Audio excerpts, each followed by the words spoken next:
আবহমান বাংলার ঐতিহ্য ধরে রাখতে টাঙ্গাইলে আয়োজন করা হয়েছে লোকজ সাংস্কৃতিক ও পিঠা উৎসব। আয়োজনটিতে ভাপা পিঠা, দুধের পিঠা, নকশিচিতই পাটিসাপটা, জামাইবরণ পিঠা সহ বাহারি পিঠা শোভা পাচ্ছে। উৎসবে ঐতিহ্যবাহী লাঠি খেলা, হাডুডু খেলা, বায়োস্কোপের পাশাপাশি নানা গ্রামীণ আয়োজনও রয়েছে।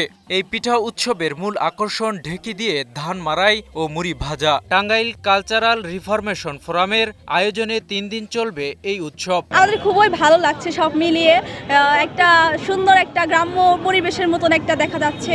নিজের হাতে তৈরি করা পিঠা নিয়ে অংশগ্রহণ করতে পারায় আনন্দিত উদ্যোক্তারা। ভালো লাগতেছে, আশা করি পরবর্তীতে আরো ভালো করার চেষ্টা করব। আয়োজকরা জানালেন, হারিয়ে যাওয়া ঐতিহ্যকে নতুন প্রজন্মের কাছে তুলে ধরার জন্য এমন আয়োজন করা হয়েছে। আমাদের হারিয়ে যাওয়া ঐতিহ্যকে আবার নতুন প্রজন্মের কাছে উপস্থাপন করার জন্যই আমরা রিফরমেশন ফোরাম টাঙ্গাইল আমরা আয়োজন করেছি। উৎসবে গ্রামীণ ও লোকজ সংস্কৃতির সকল উপকরণ রয়েছে বলে জানিয়েছেন অতিরিক্ত পুলিশ সুপার।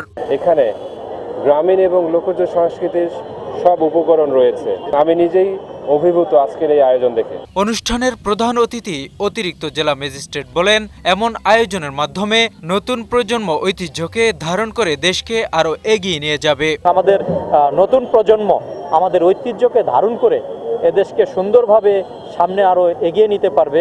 আগামী শুক্রবার এই পিঠা উৎসব শেষ হবে। প্রতিদিন সকাল 10টা থেকে শুরু হয়ে রাত 11টা পর্যন্ত চলবে এই আয়োজন।